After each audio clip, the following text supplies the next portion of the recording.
against West Ham, managed by Graham Potter, coming back to Stamford Bridge. First of all, from your perspective, how much do you need a response after the Manchester City game? Oh yeah, we need a response.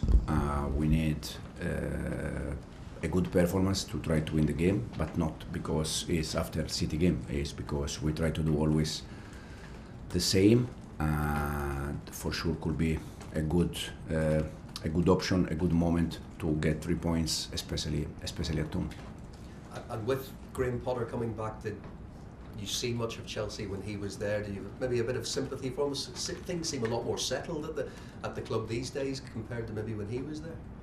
No idea, because when he was here, I don't know how was the environment, how was the situation. From my point of view, I can say that since we start, I'm working happy with the right environment. Obviously, the day of the game is also deadline day. What impact does that have on you, if any?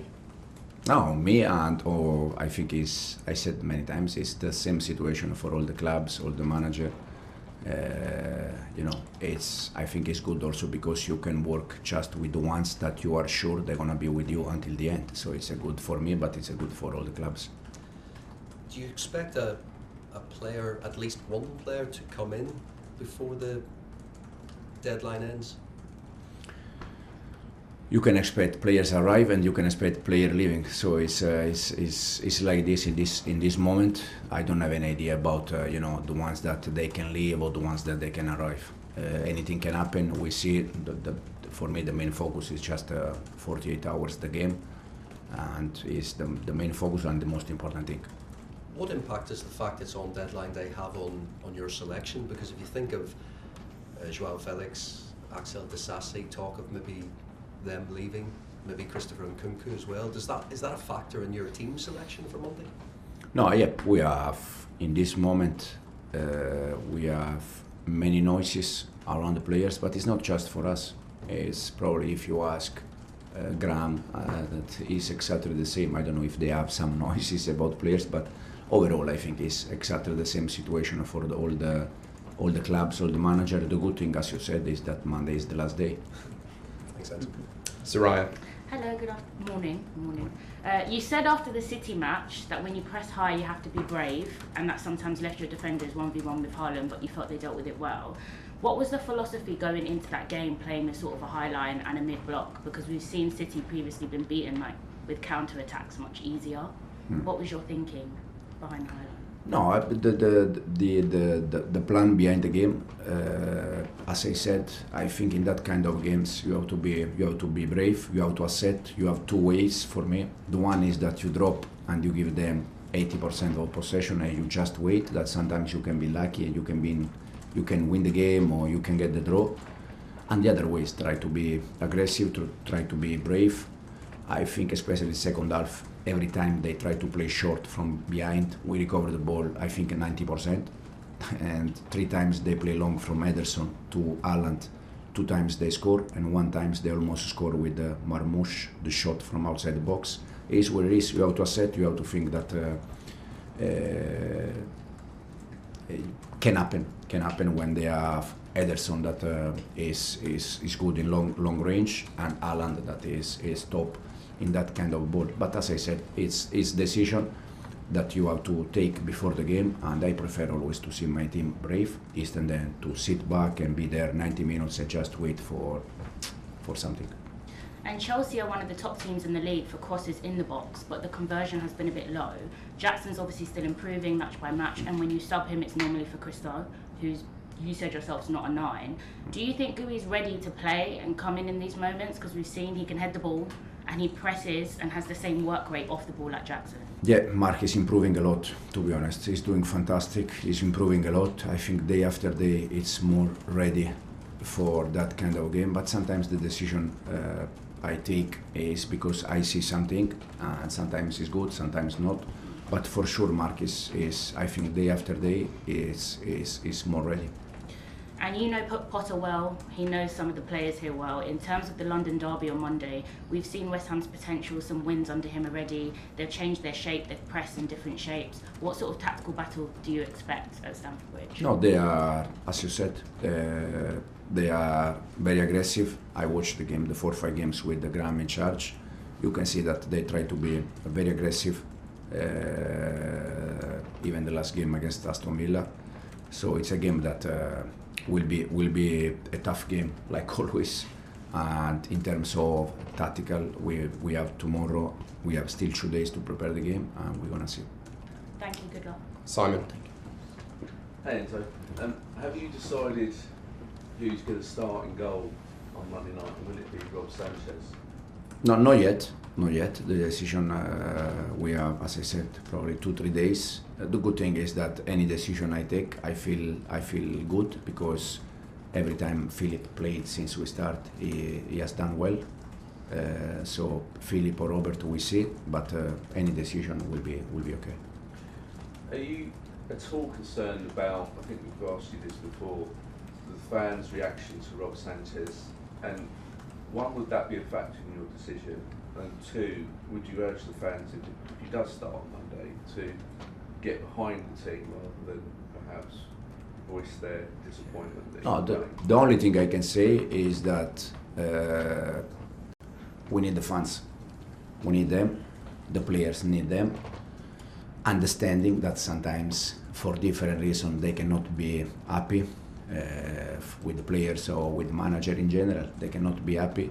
But for sure we need their support, because they have to trust our direction.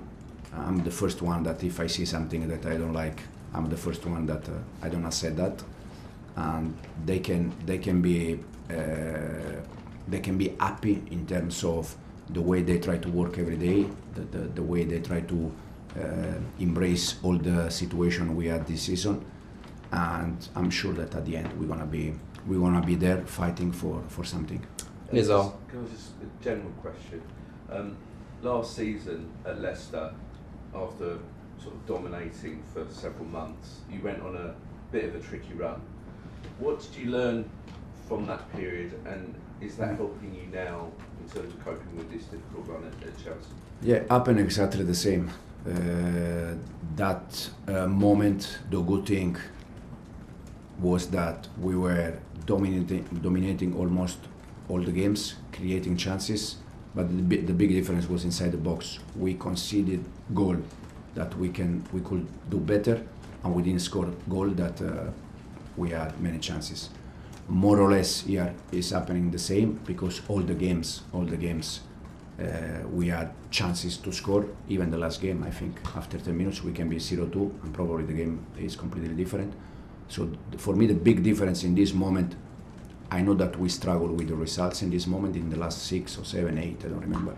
We struggle with the results, but the performance is there. Probably in some games the performance has not been there for 95 minutes, 100 minutes, that you need that. Has been for 60 minutes, 70 minutes, 45 minutes, and you need to be there for 100 minutes. For sure it's something that we need to improve. But for me, the big difference in this moment, in the last games, has been inside the box. We concede probably goals that we can avoid, and we could score the goals that probably in different moment we score goals. It's what it is. We need to continue and try to understand how we can improve these kind of things. Nizar. Enzo, Chelsea were in top form when you played Brentford in December, but then maybe there's a period where agents start to talk to players, they start to maybe have some offers and things like that. Do you think that's affected the squad? Because it seems like about 30% maybe of the players, they have these stories, these transfer rumours about them. Has that affected the squad? 100% for me, yes. Could affect, but not only us. Yeah. All the teams, because at the end, I said many times, they are human beings. Yeah. And even if they say, no, I'm professional, I'm focused on this, at the end, if they are talking about you, about different clubs, probably the focus is not 100%.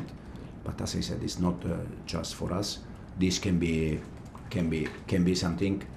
The other one, I think, I said, probably losing Wes that for us, since we start, has been a key player, has been also some moment. But if you see City or Arsenal or the other team happen in all the teams, so the reason why it's different, the good thing is that we still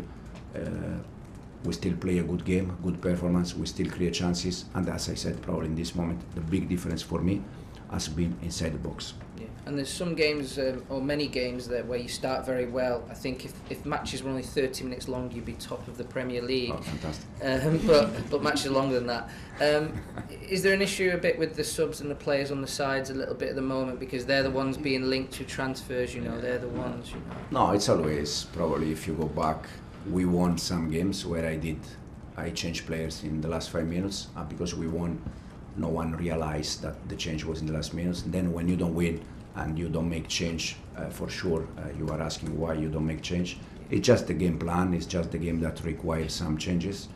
But as he said, probably the good thing is that Monday everything finished. Rob.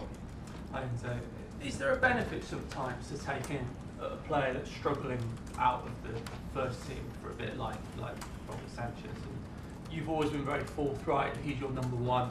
You've always defended him publicly. But sometimes is it what a player needs when they're struggling, just to take the spotlight off them, just to sit out for a bit? Yeah, sometimes can happen. Yeah, it's not only a Robert case. I think it's happened already this season. I think with Alisson, no, that he was okay, but he was on the bench for some games, or I don't know.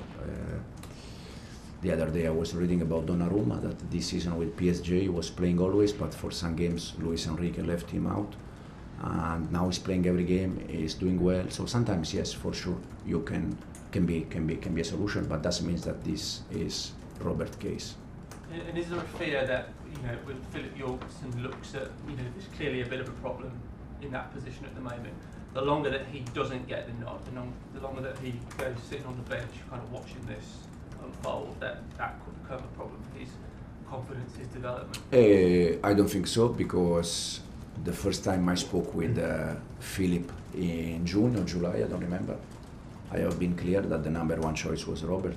So you cannot come here and expect, for sure, if the number one is Robert, and then because we have two good keepers, we can make some different decision, for sure can happen.